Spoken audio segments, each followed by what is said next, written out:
Ok, bueno, nuevamente, buenos días. Mi nombre es Leonardo Araña, para todo el mundo Leo. Trabajo en Lighthouse International School, aparte de ser profesor de matemática de los años superiores para bachillerato internacional, soy el coordinador del área de matemática para todo el colegio. Tengo 25, 26, ya perdí más o menos por ahí la cuenta de años de trabajar en el área de matemática. Y soy graduado en el área de enseñanza propiamente, no soy del área de matemática pura, sino del área de enseñanza. Y bueno, pues muy contento de estar acá el día de hoy. Hablar matemática. Ok, hablar matemática generalmente no debe ser visto como un simple entrenamiento. Algo importante es que en el folder que les acabo de dar, viene la presentación completa, vienen todas las filminas, ¿verdad? Para que ustedes la tengan y así nada más puedan hacer solo ciertas notas que necesiten hacer. Okay, pero sí es muy importante eso, es decir, no es simplemente el entrenamiento que practiquen el vocabulario matemático. Algo importante debe ser extendido hacia una discusión de alta calidad que desarrolle la lógica, el razonamiento y la deducción en los niños. Y además sea la base de toda actividad de aprendizaje matemático. Generalmente voy a enfocarme, y los ejercicios que traigo es para los niveles inferiores, lo que es segundo, tercero, cuarto, quinto grado, ¿sí? Primario, básicamente. Pero muy interesante que estos ejercicios no solo pueden ser realizados a esos niveles, también pueden realizarse a niveles superiores. Y los resultados son muy diferentes. Y eso lo vamos a hablar en por qué. ¿Okay? Lógicamente, el objetivo final es desarrollar la comprensión matemática, la comprensión de ideas matemáticas y las aplicaciones. Algo importante que generalmente se hacía o se hace es que cuando uno comienza una clase de matemática, a veces le pone 3 ejercicios a los estudiantes, comencemos con eso, ¿verdad? Y uno espera que ellos terminen los 3 ejercicios, uno lo revisa y esa fue la famosa introducción de la clase.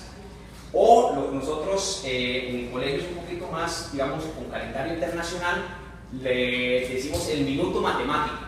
El minuto matemático es que les pasamos unas hojas a los estudiantes con multiplicaciones o sumas o restas combinadas y solo tienen un minuto para realizarlo. Es una carrera contra el tiempo para ver cómo ellos pueden desarrollar y al fin y al cabo de alguna manera nosotros poder ver si han entendido, si tienen algún conocimiento, pero ahí se quedó, ¿verdad? No vamos más allá.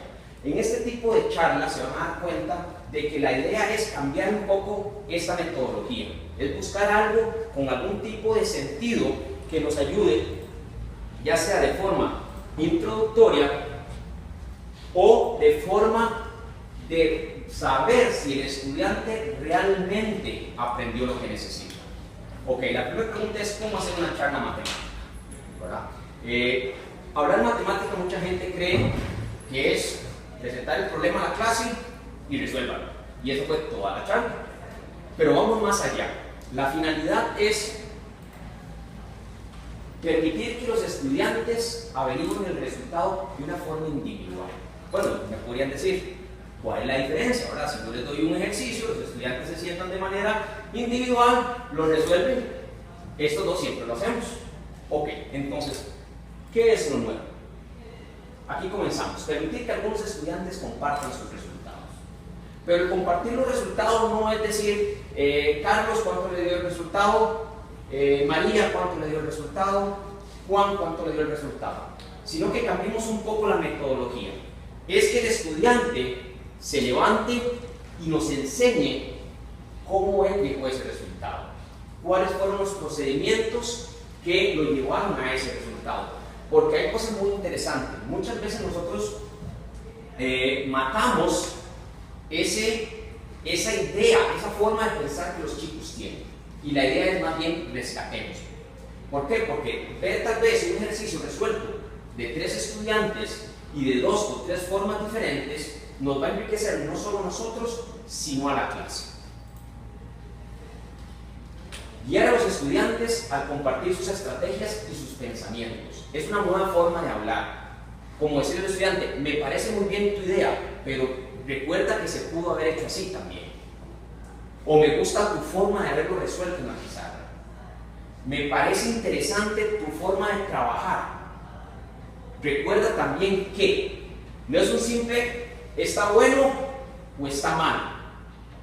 que generalmente hoy en día a eso es lo que llegamos, a blanco o negro, sino tomar también de ese trabajo de los estudiantes y de esa forma los estudiantes al resolver el ejercicio y guiarlos para el beneficio grupal. Es decir, el profesor en algunos momentos ya se vuelve nada más un moderador, inclusive a veces un observador externo. Y después, como clase, acordar la mejor o las mejores respuestas basadas en las estrategias que se utilizaron. Es interesante esto porque, como les decía, podemos comenzarlo al inicio de un tema nuevo como introducción o al final de ese tema como repaso. Entonces nos va a permitir. Ahora la pregunta es, bueno, ¿qué es? ¿Cómo es? ¿Qué trabajamos? Por ejemplo, este primer ejercicio es un ejercicio que a mí me encanta. Generalmente lo coloco el primer día de clases y tenemos discusión con los estudiantes de sobra. ¿Cuál número no pertenece? Y están esos 4 números: 9, 16, 43. 25, 43. 43. Y la pregunta interesante es el por qué, ¿verdad? Entonces, ¿por qué usted me dice que 43? Porque no es cuadrado. Porque no es cuadrado. O sea, tenemos que 9 es 3 a la 2, 25, 5 a la 2, tenemos 16, que es 4 a la 2, y 43, número primo, no es cuadrado. Tenemos una segunda posibilidad. Entonces un estudiante dice no es cuadrado, otro estudiante me dice no es número primo, perdón, es número primo.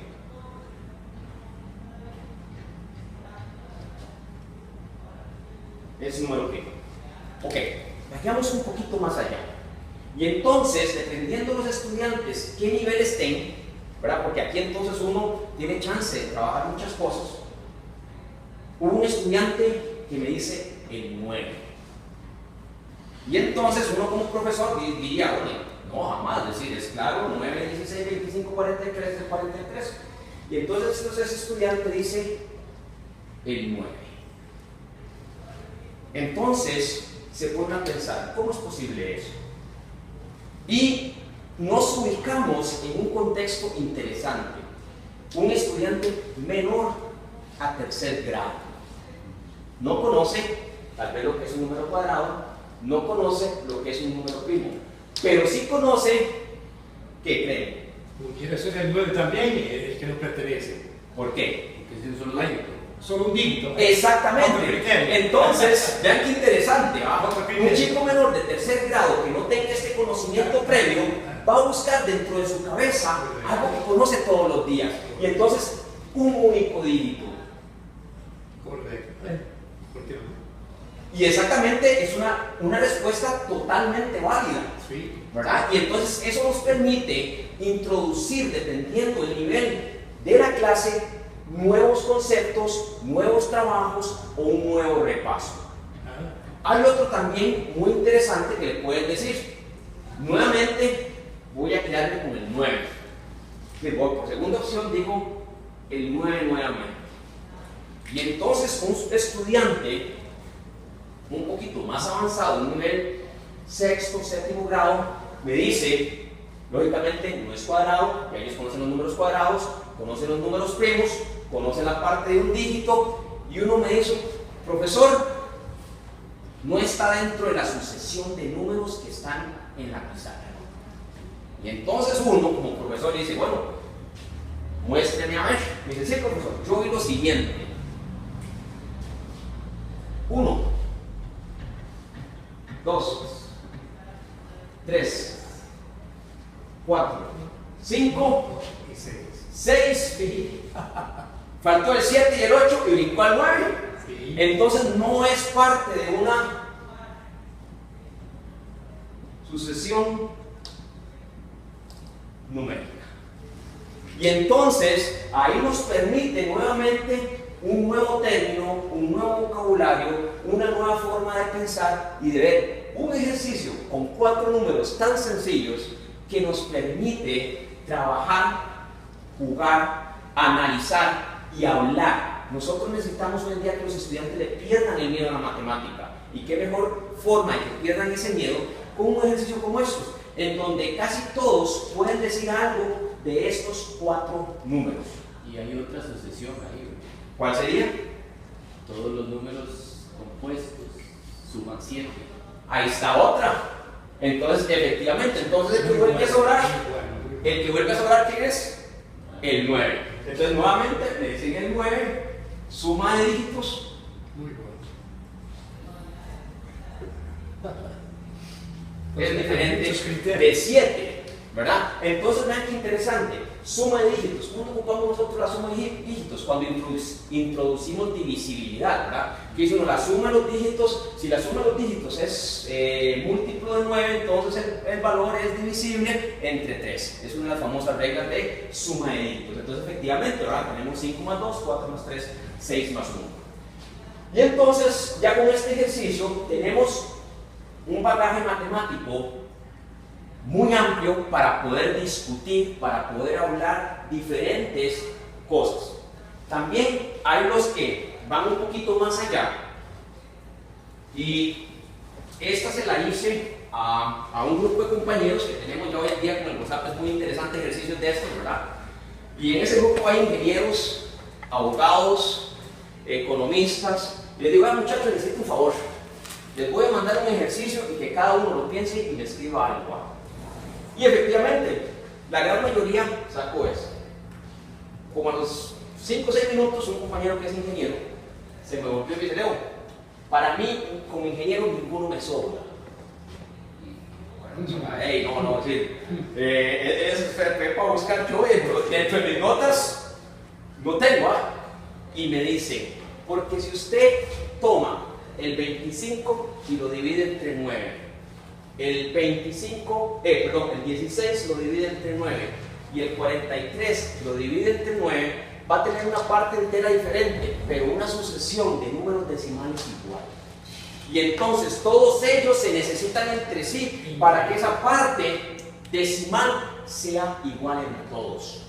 Y entonces le dije: paremos el ejercicio aquí, ya no recibo más respuesta. Pero entonces, ¿qué es lo interesante? Lo interesante en el fondo es que nos permite trabajar y analizar, el ejercicio desde diferentes puntos de vista. Y dependiendo del bagaje, llamémoslo matemático, que la persona tenga, así va a encontrar una posible solución.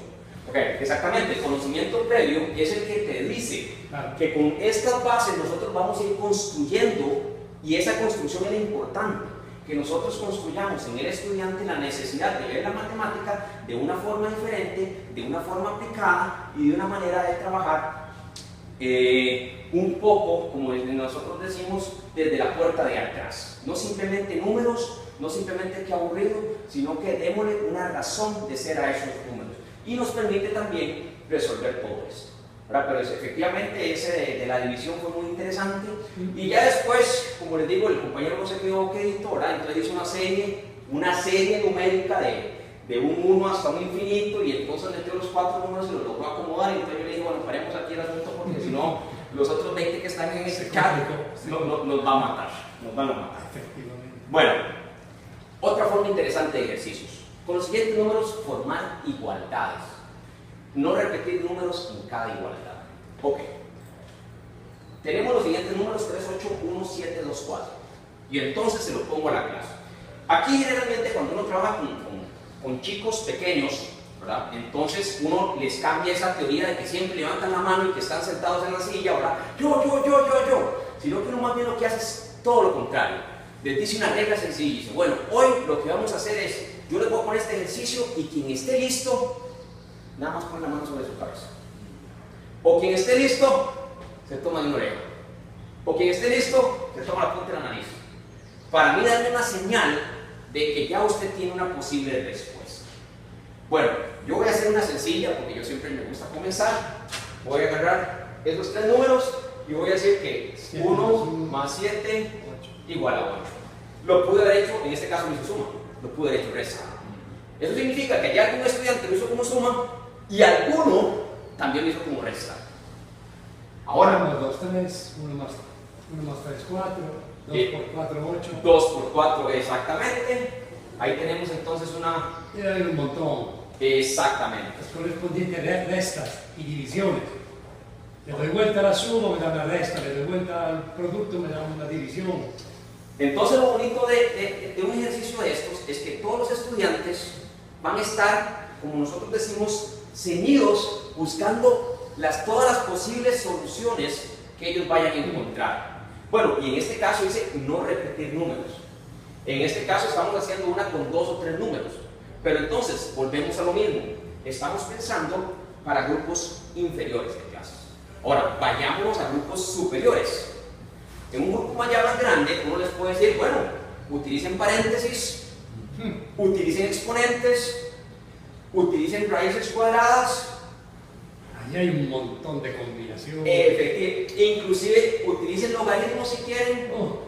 Y la prueba interesante es, utilicen una en donde aparezcan todos los números. Es interesante. Y entonces, ahí los estudiantes, ya después de ver las fáciles, ya después de pasar un poquito con las exponenciales, tal vez de pasar con las cuadráticas, entonces empiezan a combinar los 6 números para encontrar una única posible respuesta. En este caso sí la hay. Vamos a ver.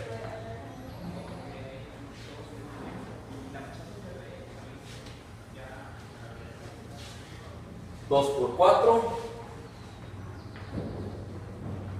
es 8. Los 1, 7, pero falta el 3. Nos falta el 3. Ponemos el 3 dividido a ambos lados y se acabó el problema. Y repetimos un 3.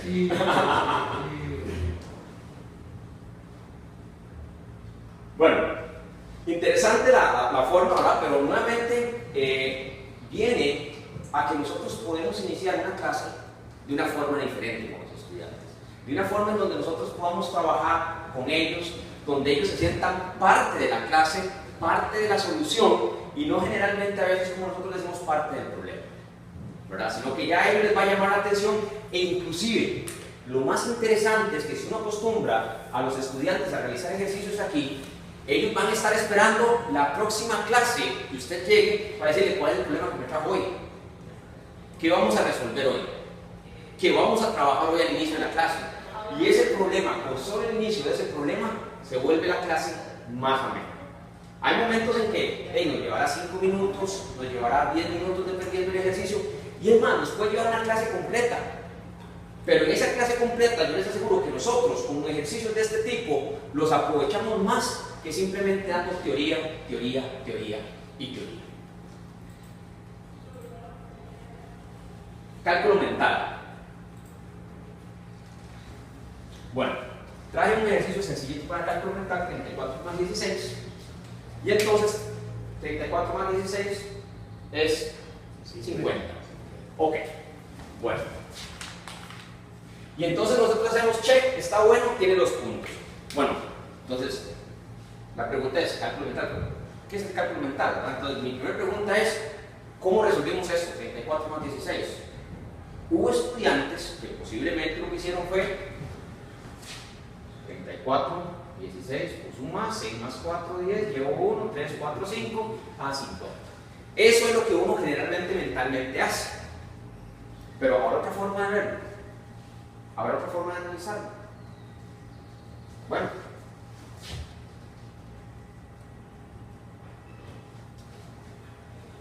¿34 más 16, 6 más 4 es 10? Sumo las decenas y luego sumo las unidades. Efectivamente. Distributividad. 3 más 1 es 4, entonces tengo 40, 6 más 4 son 10, 40 más 10 son 50. Y entonces, eso nos permite hacer nuevamente agrupación de términos y explicar ese concepto con los estudiantes, ¿verdad? Ahora, todo ese tipo de agrupación nosotros también lo trabajamos como estimación. Cuando uno estima números, lo que busca es eso, una facilidad mental rápida para que el estudiante pueda llegar a un resultado. Entonces, en este caso, lógicamente, lo que a mí me interesaba, era eso, que 34 más 16 no solo es 50, sino que el 34 lo divido en 30 más 4, 16, 10 más 6, después agarro 6 más 4, 10, 30 más 10 más 10, 5. Y entonces eso nos permite con el estudiante trabajar infinidad de ejercicios. Me acuerdo hace muchos años, estuve haciendo una práctica docente en Alemania, por cierto, y entonces llegué a una clase de quinto grado, ¿ah? Entonces el profesor me dijo, bueno, usted va conmigo en la clase de quinto grado. Yo, perfecto, y fuimos a la clase de quinto grado, yo me siento y me dice, voy a comenzar un ejercicio para que usted vea. Y yo, bueno, perfecto, me siento atrás. Y empieza, bueno muchachos, vamos a ver, ¿quién es el que se gana el premio del día de hoy? Vamos a ver.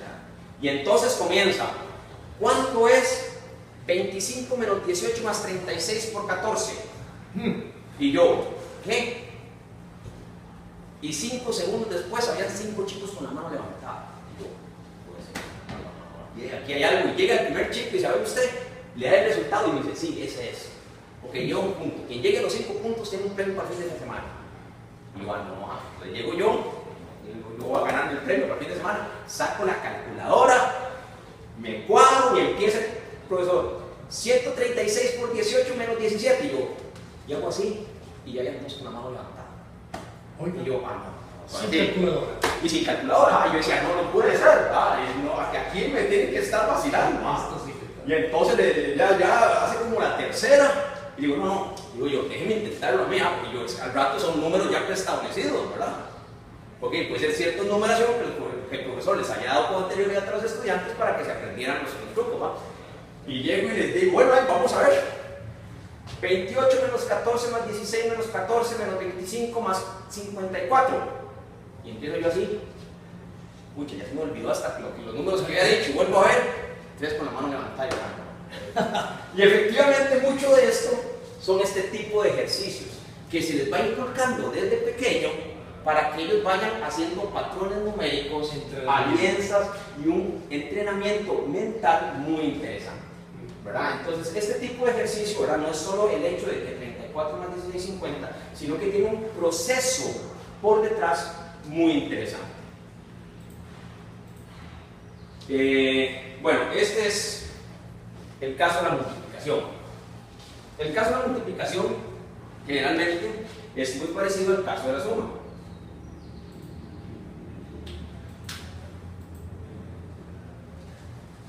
Sí, porque es una suma abreviada. Exactamente, la famosa suma abreviada. ¿Cuánto es 13 por 7? Bueno, si 13 por 7 uno empezaría, bueno, 7 por 3, 21, llevo 2, y eran los dos así, porque no se olvide, 7 por 1, 7, 8, 9, 91. Ok, pero entonces le enseñamos a un estudiante que el proceso de una numeración 13 por 7 es más sencillo hacer 10 por 7, 3 por 7 y sumar el resultado, que al fin y al cabo es exactamente lo mismo. Y ellos lo van a captar mucho más fácil. Generalmente estamos llegando a veces en un momento de que somos muy calculadora dependientes, ¿verdad? Muy máquinas dependientes. Y todos estos procesos mentales, parece mentira, nos ayudan a poder resolver y tener una destreza mental para problemas más amplios. O para un futuro, dependiendo de nuestras carreras, si vamos en el área de ingeniería, ¿verdad? Esa área requiere mucho cálculo mental, mucha destreza y mucha agilidad. Entonces la idea es que se pueda trabajar con un tipo de estos ejercicios. El caso siguiente, 15 por 4. Entonces el 15 por 4 lo divide uno en 10 por 4 y 5 por 4. Y de ahí sacamos nuestro resultado fácilmente, más que hacer 15 más 15 son 30, más 15 son 45, más 15 son 60. O ya los que trabajamos un poquito más rápido, los 15 más 15 son 30. Aquí hay otros 30, entonces 30 más 30, 60. ¿Verdad? Entonces aquí tenemos 5 por 4, 20, 10 por 4, 40, 40 más 20, 60. Rápidamente en lo que es el cálculo mental. Entonces, este tipo de ejercicios son los ejercicios que uno en un inicio de clase puede comenzar con los estudiantes. 13 por 5, automáticamente, bueno, ya generalmente uno, hay algunos que ya se las sabe, que son 65, pero igual, 10 por 5, 50, 3 por 5, 15, sería el 50 más 15, 65, 14 por 6, el mismo caso. Entonces son ejercicios rápidos en donde uno en cuestión de 10, 15 segundos el estudiante puede hacer 4, 5, 6, 7, 8, 9, 10 ejercicios. Generalmente hay una estrategia que a veces me gusta jugar con los estudiantes que se llama alrededor del mundo. Entonces yo tengo unas fichas con las tablas de multiplicar, las famosas tablas de multiplicar que nadie las quiere, ¿verdad? Entonces el asunto es, yo agarro el fichero, agarro una ficha, voy contra el juego es 1 contra 1 contra el primer estudiante. La agarro, la vuelvo, la pongo y quien diga más rápido el resultado gana. O la otra es ver cuántas uno puede hacer por minuto. Generalmente un estudiante más o menos hace 40, un profesor debería casi llegar a los 60 por minuto, porque es un asunto de automatización. Es visión, ver, analizar, procesar y dar el resultado, ¿verdad? Entonces esta sección pues es una sección un poquito más tiesa de ejercicios. Sin embargo, estas son de los bonitos. Podemos obtener 45. ¿Cómo? Como usted quiera. Suma, resta, multiplicación, división, paréntesis.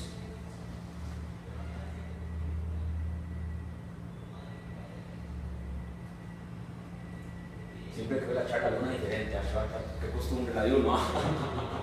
Ok, vamos a ver, ¿cuál tenemos por ahí?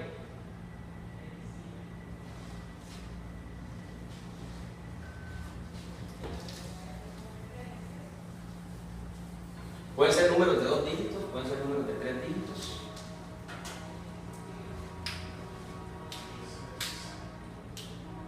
Por 4, Ajá.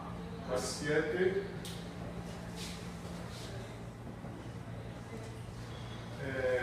más 3, más 2, menos 1. No sé si es templero. Más 3, Menos 1. menos 1. Sí. Más 3, más 2, menos 1. Ok, aquí tenemos 32, 39, 42. Ah, es más 44 más 11. Qué bien. Yo solo 6 números a la primera. Bueno, muy bien, muy bien. Generalmente la que uno puede ver un poquito más es 38 más 7. Generalmente ahí es, digamos, las... Ahora, ¿qué es el asunto bonito de esto? Que es un tipo de ejercicio que volvemos a lo que yo decía al inicio. Depende el grado en donde yo esté trabajando, así los estudiantes van a ir procesando. Lógicamente nosotros podemos hacer cosas de estas porque tenemos un bagaje en nuestra maleta más amplio de cálculos, de materiales, de forma de pensar y de forma de analizar. Un chiquito tal vez de segundo o tercer grado hubiera visto 38 más 7 y está totalmente bueno. Pero ¿qué es lo importante de acá? Nuevamente, lo importante es que cada uno de los estudiantes va a ir buscando, y a este nivel pequeño es muy importante para su forma de ser y para su desarrollo. Imaginemos chicos menores a 4º grado o 5º grado, en donde ese chico se va a levantar y va a decir: profesor, yo encontré esto, y él va a resolverlo en la pizarra frente a todos sus estudiantes. Y no solo él, sino que va a venir un segundo estudiante con su respuesta que va a ser diferente a la primera y decir: la mía también está bien. Y va a venir un tercero, y eso nos permite hablar con ellos de una manera diferente y que percibamos ese hablar matemática algo natural, que es lo que ya hoy en día no se tiene. Si ya hoy en día nosotros ponemos hagamos y se acabó. Pero entonces, este tipo de ejercicios son ejercicios muy ricos en eso, en permitir al estudiante una nueva o diferente forma de ver los ejercicios. Entonces, con ya hoy en día estamos que el boom son los problemas. Bueno, tenemos un problema textual, ¿verdad? Los famosos word problems, ¿verdad? Que tenemos que ya cambiar la diferente forma de enseñar. Y entonces veamos en una clase de 40 sillas y 10 mesas. Si cada mesa debe contener el mismo número de sillas, ¿cuántas sillas debe tener cada mesa? ¿Qué operación? Vea qué interesante. Aquí nos pregunta la operación, ¿verdad? ¿Cuántas sillas debe tener cada mesa? Ok, aquí pregunta ¿qué operación? ¿Verdad? Nos está preguntando específicamente por la operación utilizaría para resolver este problema. Y en los primeros 3-4 segundos ya van a ver 2 o 3 estudiantes con la mano en la cabeza haciendo señal de que ellos terminaron y que saben cuál es la respuesta. Y entonces, la respuesta correcta, ¿cuál sería?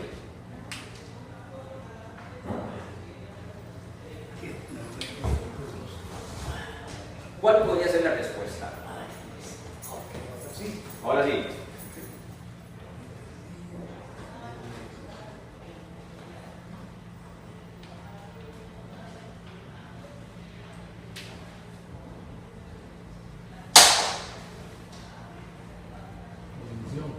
División. Producto. Gracias. División. Ya tenemos dos. Efectivamente, podemos utilizar tanto la multiplicación como la división. Entonces, ¿qué es lo importante? Que va a haber estudiantes que van a decir la multiplicación así. No, profe, la división. No, pero también. Bueno, y entonces ellos van a empezar a instruirse. El es una y la otra es la otra. Exactamente, ellos mismos se van a empezar a instruir entre ellos. Y eso es lo que al fondo nosotros necesitamos, que ellos aprendan y que ellos sean capaces de ir explicando, porque a la hora de explicar es la hora que yo entiendo. Curiosamente, suma y resta, dependiendo cómo lo hagamos, también es válido. Sí. ¿Por qué? Porque yo voy sumando sillitas a cada una de las mesas Más leve. y es más lerdo. Pero eso quiere decir que igual que los estudiantes que dijeron suma y resta, también están correctos. Y van a pasar a la pizarra a decir, oiga, profesor, yo lo hice sumando de esta forma. Y nos va a explicar. Y le va a explicar al resto de la clase. Y entonces ya ellos van a tener una manera, 1, 2, 3, 4 formas diferentes de abordar un mismo problema. Esto es llegar a Roma por diferentes caminos. Efectivamente, que al fin y al cabo lo que nosotros necesitamos, ¿para qué? Para que ellos mentalmente vayan abriendo ese tipo de procesos, vayan viendo de que no es solo este camino donde yo puedo llegar, no, yo puedo irme para allá y después ir para allá, yo puedo ir por aquí y después llegar para allá, y yo tengo las herramientas. Es interesantísimo, y a mí me ha pasado, en donde yo llevo un examen, un estudiante de 10º año, que sería cuarto de secundaria, y la única instrucción en el examen es resuelva, y viene 1, 2, 3, 4, 5 ejercicios. ¿Y saben cuál es la primera pregunta de los estudiantes? Profesor, ¿por cuál método? No, sí, ahí dice resuelva. ¿Cuál método? El que usted quiera. Profesor, ¿y cuál método va a preguntar en el examen? No, yo no voy a preguntar un método en el examen. Yo lo que necesito es que usted me resuelva esto para que después, con ese valor, usted me lo logre aplicar a algo más. Porque lo que me interesa es la aplicación, no el numerito. Es que usted sepa qué significa, cuál es el significado de este número. ¿Cómo usted llegó? No me interesa. Pero entonces, eso es exactamente que nosotros hemos matado ese ingenio. Hemos matado un poco ese ingenio a nuestros estudiantes desde pequeños. Ah, no, solo se puede hacer de esta forma. Solo se puede decir, usted lo tiene que resolver única y exclusivamente por este método. Y si no lo resuelve por ese método, está mal. Porque yo tuve profesores así. Y entonces, no, vámonos para atrás. Enseñémosle una forma en donde todas las formas son válidas. Lo que nos interesa al final es que usted pueda aplicar, que usted pueda analizar y sobre todo, que usted pueda proyectar. Porque hoy en día eso es lo que nosotros buscamos, ¿verdad? Es decir, no es que yo llegue y le diga a mi jefe, vea, aquí está el informe, aquí está el resumen ejecutivo de eso, y son 50 páginas. Y mi jefe me va a decir, bueno, ¿y cuál es el resumen? ¿Usted qué haría? Bueno, ahí no, eso no es el resumen ejecutivo, ¿ah? No, sí. Yo llego con mi resumen ejecutivo y le digo de una vez, vea, lo mejor es hacer esto, por esto, muchas gracias. Se acabó. Pero a nosotros nos han matado eso, nos han matado que somos ya ahora muy cuadrados y si no lo resolvemos de tal forma, está mal. El aprendizaje siempre tiene que ser integrado, holístico, siempre. Esa es la mejor manera, definitivamente, ¿verdad? Entonces, en un ejercicio tan interesante como este, el famoso de las sillas y las mesas, entonces se puede extraer muchas cosas. Bueno, análisis de gráficos. Y aquí vamos a ir un poquito más para allá. Movimiento parabólico. A veces nosotros somos muy dados y no vamos a pretender de que una profesora de 2º grado le llegue a explicar el movimiento parabólico a un estudiante de 2º grado, ¿verdad?, de primaria, que aquí hay una velocidad máxima en Vx y una velocidad Vy que es 0 porque es el punto máximo, que estos dos puntos son cuando tocan el piso, que hay una velocidad máxima inicial, que tengo un vector v sub 0 en x, un vector v sub 0 en y, y que conforme vamos pasando el desplazamiento, ese vector se va a ir separando. Y matamos al chiquito de segundo grado, que ya eso lo podemos hacer si acaso cuando estemos allá arriba, y con costo, ¿verdad? Dependiendo de los estudiantes. Pero un movimiento parabólico es tan interesante que uno se lo puede realmente introducir un chiquito de kinder. ¿Cómo? Así. Agarre una bola de béisbol, una bola de tenis, vamos al patio y vamos a ver el movimiento parabólico. ¿Qué es el movimiento parabólico? Donde yo tiro una bola, la bola sube, va a llegar a un punto máximo y va a volver a caer. ¿Por qué sube y por qué baja? Bueno, le puedo explicar uno que por la gravedad, por diferentes razones. Pero entonces, vean que desde ya, un chico, desde pequeño, le puedo introducir términos correctos. ¿Y por qué llamo? Cualitativamente, Claro. se puede. Después llegarán los vectores. Exactamente, porque yo me he topado con muchos profesores, inclusive a veces dando capacitación, y estamos trabajando con fracciones y te dicen, la parte de arriba de la fracción. Yo, ¿cómo? Sí, la parte de arriba de la fracción o la parte de abajo de la fracción. No, es que la parte de arriba se llama numerador y la parte de abajo se llama denominador. Y entonces, ¿qué es lo que pasa? Que entonces siempre le hemos dicho la parte de arriba, la parte de abajo, la parte de arriba, la parte de abajo, que cuando llegan a séptimo grado y utilizamos numerador y denominador, pues no hemos visto eso. Y se sienten así asustados con los nombres. No, profe, no, así. Tratemos de inculcar un vocabulario correcto por medio de análisis de gráficos. Y eso es una manera sencilla de hacerlo. Entonces, que vamos a tener un punto máximo, que es donde llega, se detiene y vuelve a caer. Vamos a tener puntos mínimos, que bueno, en este caso es la salida de acá, pero en este caso es donde va a aterrizar acá. ¿Qué es la otra muy bonita, como decía con los chiquitos de kinder? Con una manguera y agua. ¿Sí? Llega uno para la manguera y empiezan a jugar con el chorro para arriba, para abajo. Sí. Y es muy apropiado para chicos pequeños. Y entonces no solo eso, sino que podemos ir más allá a preguntarles, bueno, ¿en qué momento alcanzará la máxima distancia? Con un balón de fútbol en una cancha. Con un balón de Están fútbol en una enamorados, cancha. ¿sí? Tanto se juega fútbol, ¿verdad? Enamorados. Y entonces ellos van a decir, no, profe, es que si lo levanto así mucho, va a llegar a la máxima distancia. Bueno, vamos a ver. Y entonces agarra la no, vea que cae aquí. Cae ahí mismo. Pero es que entonces, si lo bajo así mucho para que salga hacia allá, tampoco, porque cae allá. Entonces, varios van a empezar a regular hasta que posiblemente lleguen El ángulo de disparo. al famoso ángulo de 45 grados, ¿verdad? Que nos hace la máxima distancia. Pero entonces, vean qué interesante. Ya ellos desde pequeños tienen este concepto. Y cuando ellos van subiendo con este concepto, cuando lleguen ya a cosas más complicadas como esto, les va a ser más fácil, porque ya tienen un bagaje de ejercicios. Sí, correcto. Ejercicios interesantes. Este se puede hacer a todo nivel. ¿Cuántos triángulos observamos? Señor. Y empieza uno a contar, ¿no?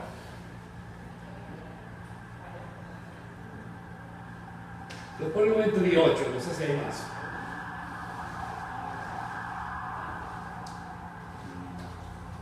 Muy bien. Bueno, muy bien, han encontrado más de los que a veces mucha gente dice. Les digo, es más de 15. Hay que sumar el grandote también. Hay que sumar. Entonces, lo interesante es que entonces, recordemos que aquí tengo un primer triángulo grande, aquí tengo un segundo triángulo, aquí tengo un tercer triángulo, aquí tengo un cuarto triángulo. Pero si uno de estos dos hacen un quinto, si uno de estos dos hacen un sexto. Y entonces, aquí abajo hago lo mismo, ahí hay uno, estos dos hacen uno, aquí hacen uno. Son más de 10, Ajá, claro. Y entonces, no solo así, sino que le quede corto. Son como veamos 15. aquí este aquí, Son como 15. que se divide en 1, o 16. 2 y 3. Y entonces, efectivamente, es un ejercicio tan bonito que entonces los mismos estudiantes ahí se ponen y le dan, que no, que sí. Y hay 3 también al final, no sea tan largo. Y al final, exactamente, aquí hay 1, 2 y 3. ¿Verdad? Las respuestas son, creo que 24. Llegamos a 24 triángulos. 23 o 24. Es increíble, increíble. Entonces es muy interesante porque entonces ya usted ve que los estudiantes Increíble. agarran una hoja en blanco y empiezan con lápices de color, ¿verdad? Y entonces, bajo un mismo problema tan sencillo, los hemos hecho traspolarlo hacia otras áreas como la geometría, como el dibujo, como el análisis, ¿verdad? Y entonces van haciéndolos de color, ¿verdad? Y entonces a esto sí y esto no, y entonces Estimula la imaginación. ¿verdad? Estimula, esa es la palabra. Les estimula la imaginación, que es lo que nosotros al fin y al cabo necesitamos.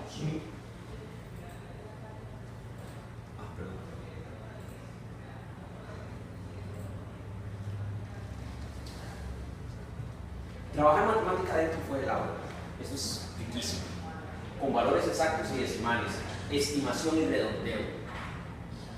Generalmente hay ejercicios, y de una vez conversando con una colega de segundo grado, le decía, ¿por qué no haces una actividad tan sencilla, con 1 metro, y te vas al parqueo de los carros de los profesores y mides el diámetro de las llantas?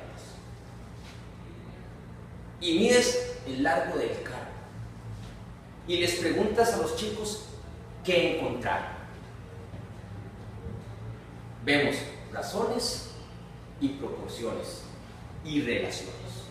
En un ejercicio tan sencillo, en donde todos los estudiantes van a ir a gozar porque van a ir al parqueo a medir los carros de los profesores y las llantas de los carros de los profesores, y al final van a encontrar que posiblemente existe una relación, salvo algunos carros, que entre más grande la llanta, más grande es el carro, y entre más pequeña la llanta, más pequeño es el carro. Pero ya solo con ese concepto de que ellos analizan eso, ya nosotros podemos introducirlos razón, la proporción, las dimensiones, tamaños, medidas, valores exactos, valores con decimales.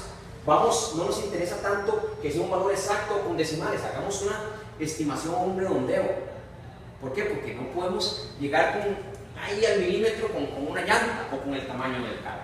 Entonces, realmente, estos son ejercicios en donde uno puede ganar mucho como un estudiante.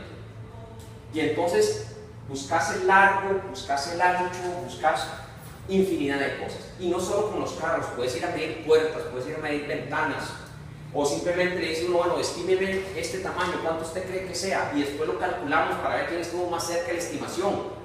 Porque toda esa parte es la parte que nosotros necesitamos desarrollar en el estudiante. Son las cosas que nosotros llamamos los intangibles, ¿verdad? Que le dicen, ¿usted cuánto cree que es? Y lo primero, usted le pregunta a cualquier persona, ¿cuánto cree que es? Aproximadamente, lo primero que hace es sacar la calculadora.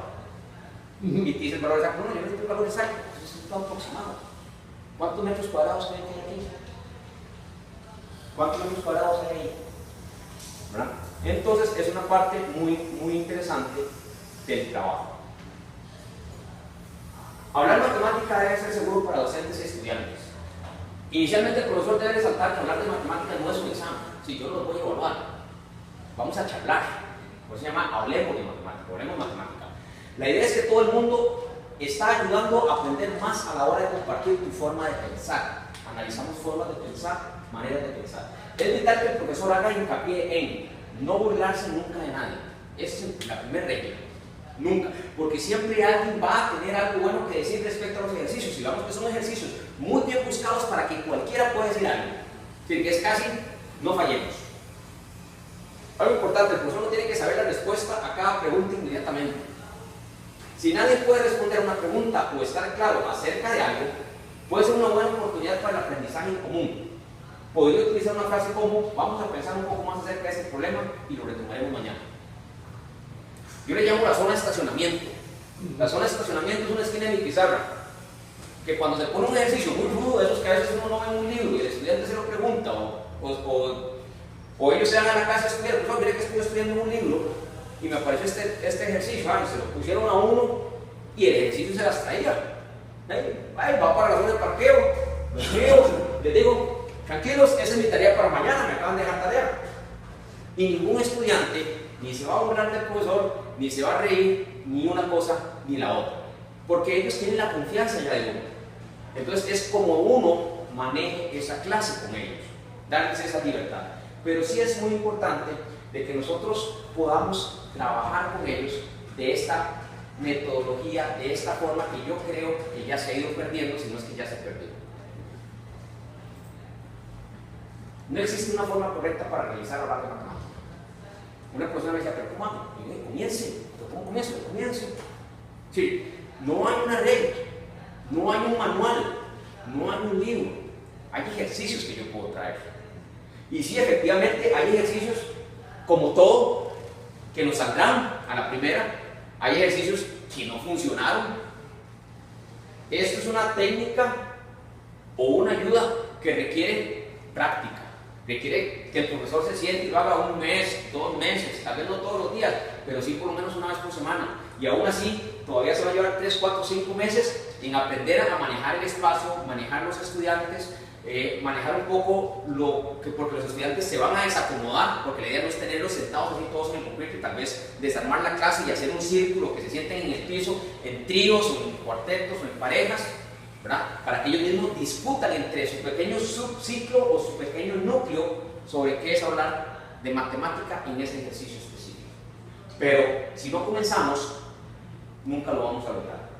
Es una manera muy interesante de sentarse a trabajar, a buscar ejercicios y sobre todo a pensar las respuestas y estar atento a que alguna respuesta que nos vayan a dar ni nosotros mismos la habíamos visto. Y ahí es donde uno, como profesor, tiene que tener un bagaje cultural, un bagaje de conocimientos muy amplio, porque usted no sabe con qué le puede salir a un estudiante. Le puede salir desde lo más sencillo hasta lo más complicado. Y lo más sencillo es fácil decirlo, y es fácil decir, sí, mire, o veamos esto, veamos. Pero ya cuando un estudiante te llega con algo realmente complicado de esos niveles superiores, entonces ahí es donde uno tiene que amarrarse bien y, bueno, vamos a trabajarlo, vamos a analizarlo, vamos a ver si esto está correcto, vamos a ver si la parte teórica, si su fundamento es totalmente bueno. Y tener ese conocimiento para decirle, bueno, muy buen acercamiento, pero lastimosamente aquí al final fallaste en esto, después podemos corregirlo de esa manera. Entonces, los dejo con esa pequeña inquietud de qué es hablar matemática. Algo un poco diferente que se puede utilizar, se lleva a las clases y realmente es muy interesante y se le puede sacar mucho provecho. Muchas gracias.